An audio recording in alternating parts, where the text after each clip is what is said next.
Hello, I'm Sunita Williams. I'm up here on the International Space Station.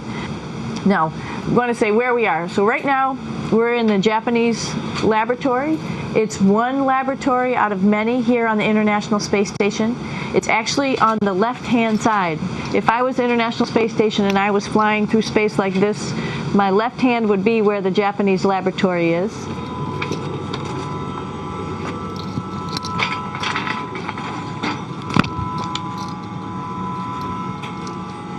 So now again, we're on the right-hand side, all the way on the right of the International Space Station. This is Columbus, the European module. It has science experiments all over. You could see it looks a little bit crowded. And here we do a lot of our medical experiments. So this is Node 2. This is a really cool module. Of course, most of these modules you'll see they have 4 sides and they're put together. That way we could sort of work on a flat plane, either a wall, a floor, another wall, or the ceiling. But you know, again, all you have to do is turn yourself and your reference changes. The reason I'm bringing that up is because this is where 4 out of 6 of us sleep. And so people always ask about sleeping in space. Do you lie down? Are you in a bed? Not really, because it doesn't matter. You don't really have the sensation of lying down. You just sit in your sleeping bag. So here's one sleep station right here. I'm going in right now. You can follow me if you want. So I'm inside. It's sort of like a little phone booth, but it's pretty comfy. I've got a sleeping bag right here that we sleep in, so we don't have sort of like a little bit of a cover. We don't fly all over the place. But you know, you can sleep in any orientation. I have it sleeping, feeling like I'm standing up right now, but like you saw, I'm on the floor. But it doesn't matter if I turn over and I sleep upside down. I can't have it. I don't have any sensation in my head that tells me that I'm upside down, so it really doesn't matter. The sleep station is also like a little office. We've got a computer in here.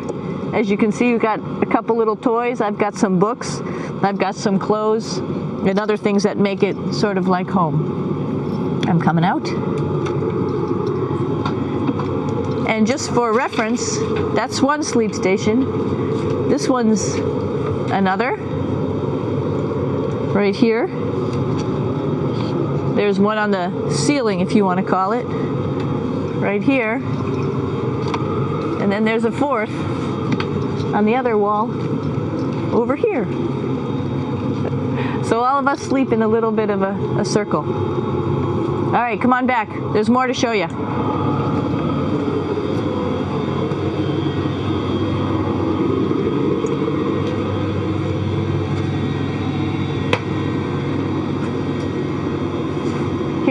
In the U.S. laboratory.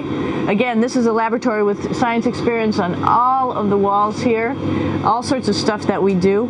And one of the things we also do is we exercise. We have some exercise equipment on board the space station. We need to do that because we lose bone density and muscle mass while we're up here, and that's a result of not having to fight against gravity. So how we keep ourselves in shape are with a bike, a treadmill, and a weightlifting machine. This is the bike. You notice the clip pedals. So all you need to do is actually clip your feet in, and then you can start pedaling. You don't need a seat because you don't sit down. Actually, I haven't sat down for 6 months now, so you don't need any type of seat. Just make sure you're held in with your pedals. You probably see that the bike bounces around a little bit. As I move it, it's not steady and held to the wall firmly. And the reason for that is the space station is pretty big. You saw that there's also solar arrays on the space station. If we start putting any forces into the space station, it's going to make those solar arrays bounce around a little bit. So to prevent that, the machines bounce around a little bit, move around a little bit. And that way we don't put any forces onto the structure of the spacecraft out to the solar arrays. All right, a little farther on. Come on.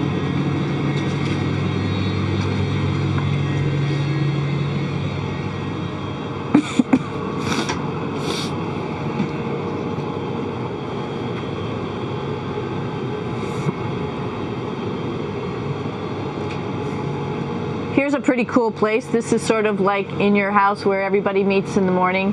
After you wash your face, brush your teeth, you want to find something for breakfast. And this is our kitchen.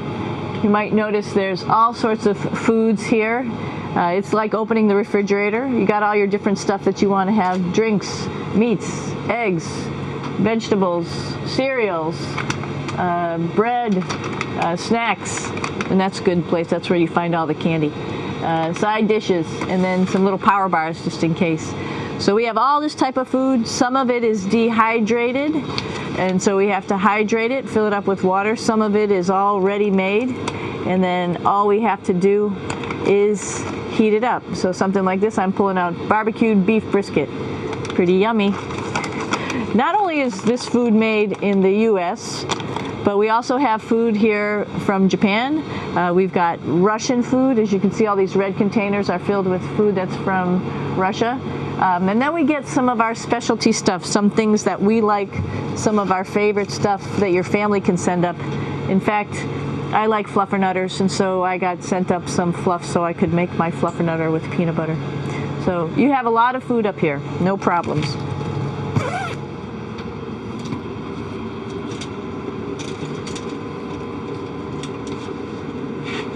I'm here with my two buddies in the airlock.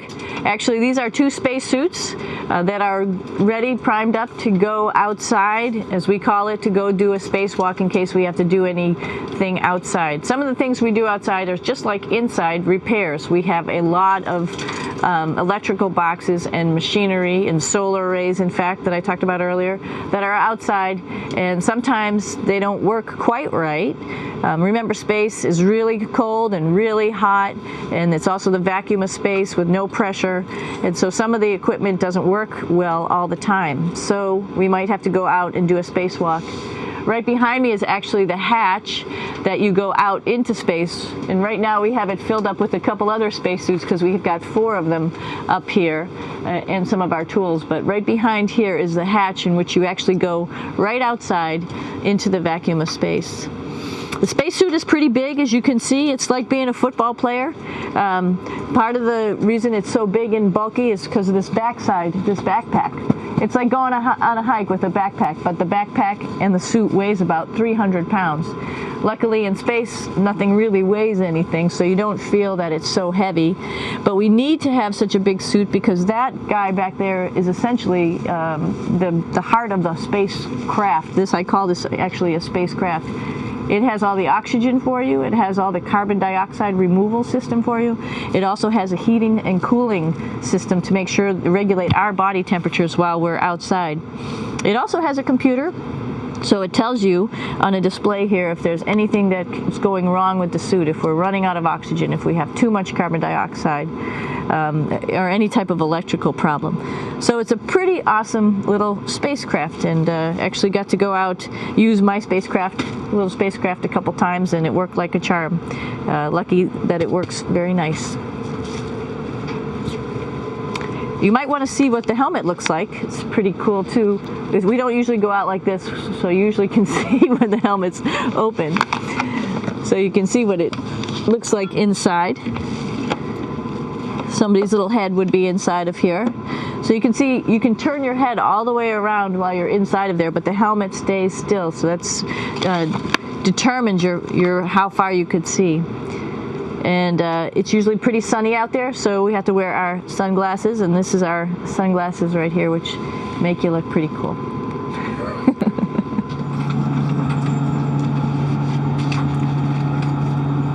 Here we are at the throne. This is awesome. You might see the little, you might have noticed the little moon on the outside.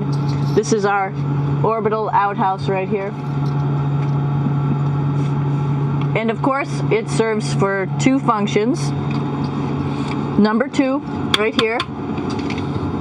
I'll show you. But you see it's pretty small, so you have to have pretty good aim, and you be ready to make sure things get let go the right direction. And it smells a little bit, so I'm closing it up. And that's of course for number 2. And this guy right here is for number 1. So they're sort of two slightly separate functions, but you can do a little, essentially both, by hanging on right here and doing number 1 and number 2. I might add it's color coded so you really don't get it mixed up, which is nice. This is yellows for number 1. And also there's a selection of paper. People always ask about toilet paper. What do you do with toilet paper? What kind of toilet paper do you have? We have gloves just because sometimes it does get messy. We have some Russian wipes, which are a little bit coarse if you like the coarse type of toilet paper. We have some nice tissues, which are nice and soft if you like soft toilet paper. We have Huggies, just for any cleanup. You know, we were all babies once, and this sort of helps. And then if things get really out of control, we have disinfectant wipes, just to make sure we clean up here. Because, you know, just like the water I showed you, the number 1 stuff can sort of go all over the place if you don't aim correctly. And did I mention both of these have a little bit of suction, so they should keep things going in the right direction. But like I said, sometimes things get a little out of control if you are out of control yourself flying around. So we have lots of protective stuff. And of course, you do have your privacy. There's a little door, so other people know that you're in there. Now I'm going to take you to one of the coolest places on the space station.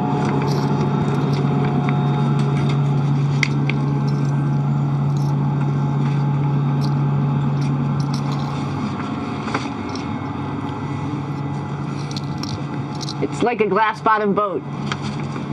This is the cupola. It sticks down below the space station. It's one of those places you find yourself hanging out in all the time because all you want to do is look back at our planet. I think some questions I had were about what do you do in your free time? And you can't help but want to just come to the cupola and look outside as much as you can. And a lot of folks, I play this game with myself about where we're flying over the Earth. I try to come in here and just guess. After being here for a little while, you can sort of figure it out. You can tell different cloud types over different continents. You can tell different soil types over different continents. So let's see. And then, of course, there's a lot of ocean. So usually we're over the ocean at first glance. I will tell you in just a moment where we are.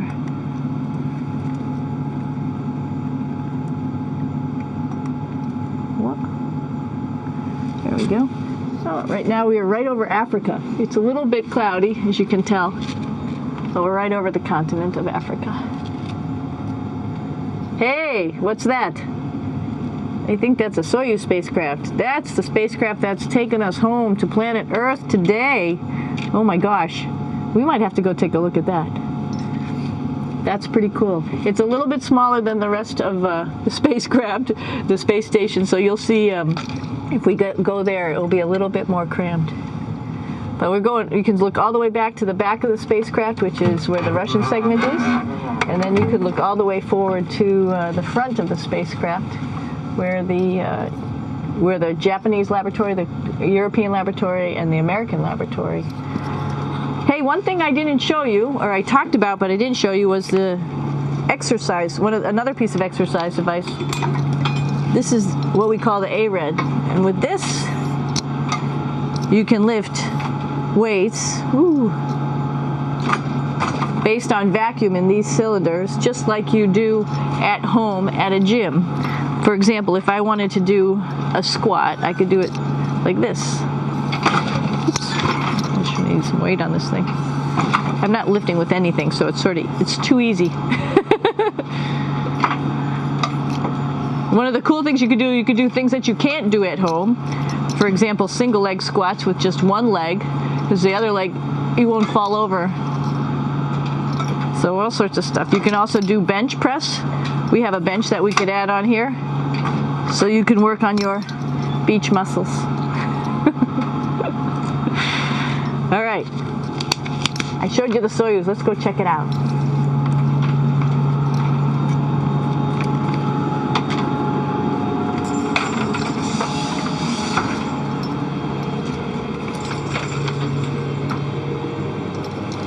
Hey, Aki, what are you doing down there? Crashing things. This is one of the cool things about space, too. It sort of looks like there's a big old hole here, but you don't even think twice about it. You could just jump over the hole, or if you want, you can go jump into the hole. I'm coming down. Woo!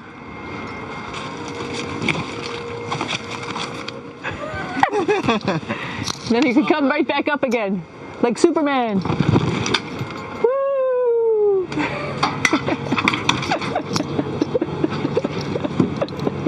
We're lucky we have a really cool big space station that you can fly around in. That's actually called the PMM. You might have saw it out the window. It's a big silver canister. What's really great about that is it's essentially our closet in our pantry, or whatever you want to call it. We have extra food down there, we have extra clothes, we actually throw the trash out down there.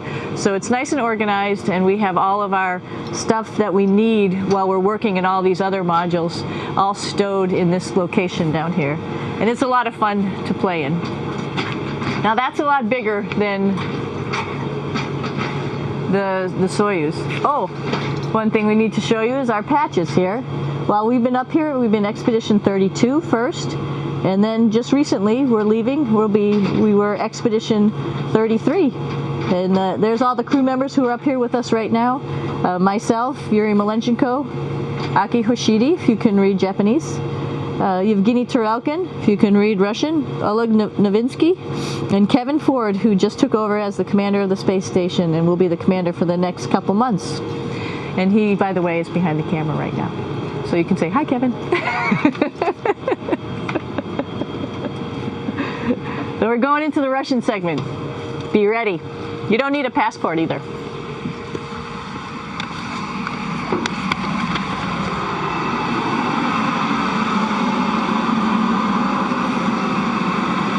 It goes a lot farther back than this. We'll go take a trip and say hello to the boys down there in just a minute. Well, let's do that first, actually, and then we'll go down to the Soyuz at the very end. This is Yevgeny. Hi. Doing a little tour.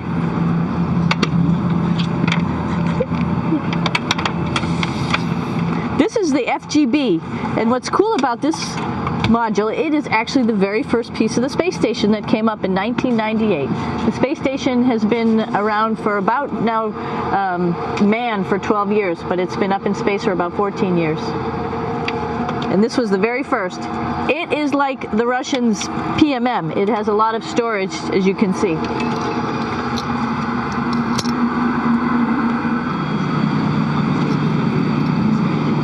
So here we are in the heart of the space station, really. This is the service module. This is the central post. In case we had any problems, I know a couple of the questions were about what type of things do you have to worry about. And some of the things we have to worry about in space are fire. If we had a fire, if we had a depressurization, like we were hit by a micrometeorite and it made a hole, or if we had some type of toxic atmosphere. We use ammonia for our radiator, so there is a possibility that ammonia could come into the vehicle, and then it would be bad for all of us. If we have any of those problems, we come right here, which we call the central post. It is the main heart of the space station. It was also the first computers that came up here that ran the space station. And so behind this wall right here are these main computers. So we gather here as a group of 3 or 6 and then figure out how we're going to either fight the fire, patch the hole, or solve the toxic spill. And what's cool about this module, of course, it's the central post. It also has great windows right down toward Earth. It has controls to fly in visiting spacecraft if they need some assistance right here. It has Russian computers as well as American computers to help us control anything we need to on the space station. It's a couple of our crewmates back there, Oleg Novinsky on the right and Yuri Malenchenko on the left. And there's also a second bathroom here, which is really cool because 6 of us going to one bathroom is really tough. And so there's one bathroom here and one bathroom on the other side where I showed you. And you can probably see on the wall behind Oleg and Yuri some of the heroes of the space program. Sergei Korolev, who was a chief designer of putting men into space, and of course on the right-hand side, Yuri Gagarin, the first man to go into space. So just reminds us of our roots. I'm gonna stop here just for a quick second. You can see on the Russian spacecraft there's also other modules that stick out, down, and above. Right here is, let's see, I'm trying to be oriented. That's a place where we do spacewalks from for the Russian side. There's Russian spacesuits in here, and also a visiting vehicle which brought fruits and vegetables and becomes a trash container when we undock. Up on this side is also a future place where they're going to do spacewalks from, and connected to it is Kevin's, Oleg's, and Yevgeny's Soyuz spacecraft. And now let's go see ours. О, извините, No problem. это пробка.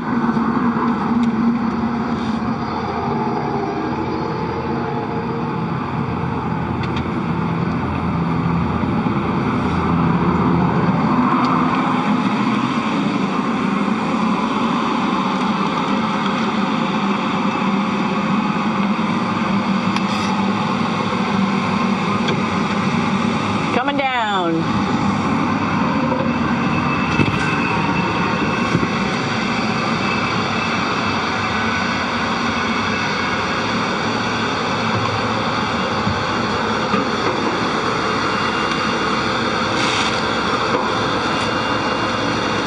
Tricky getting in here.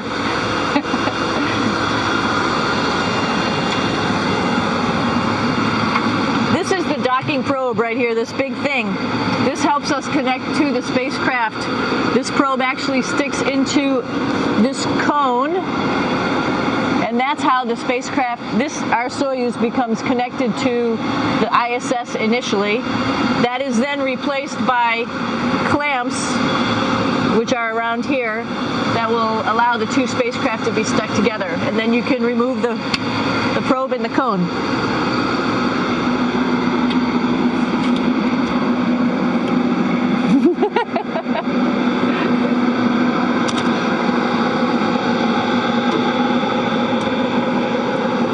You okay?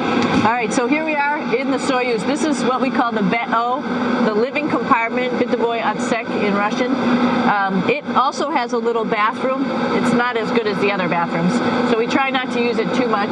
It has drinking water in it if we need something to drink. And then, of course, it's filled up with a lot of cargo for us bringing up and also bringing back down. It has a second purpose when it comes back to Earth. It serves as a garbage container. During the descent, we'll get rid of this area right here, and everything that's in it will just burn up as it's coming into the atmosphere, so that way we can get rid of a little bit of trash. But the main area where we were on launch and where we're going to be on descent is down here, because we're not part of the trash, so we're in a safe place. So we're in the descent module, SA. It's a little small, but you can get in.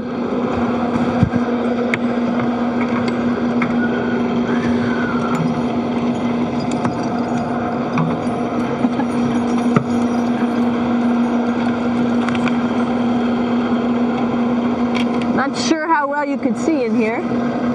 Hold on for a second. I'm going to turn it up this way, just so you could see the hatch, and you could see Kevin. It's a little bit small, but we'll come in and show you around. Just starting to get ready. We're preparing a couple days ago for our ride home. It's a little bit squishy, but everybody asks, how do you sit in the Soyuz? And you sort of sit in your seat like this. The seat is molded to your body, and so you can just sort of squish in here and be pretty relaxed. Everybody has a handmade seat for them. And then, of course, there's a control panel, and that's where we do most of our actions and work right here. There's hand controllers which you can fly the vehicle with, and there's a stick right here primarily used for communications when we're trying to talk to the ground. So 3 of us fit in here. Like I said, it's a little squishy, but somehow it seems like we all managed to get in here and fit pretty well, and it's a pretty safe ride home. You're probably wondering, what's all this junk behind us? Well, it's all of our parachute, first of all, and then it's all of our survival gear, just in case we end up landing in some strange place on the planet and nobody's there to rescue us right away. We have all sorts of survival gear with us, keeping us safe in here. So they've pretty much thought of everything. And we'll be home on the planet within the next 12 hours. Pretty shocking.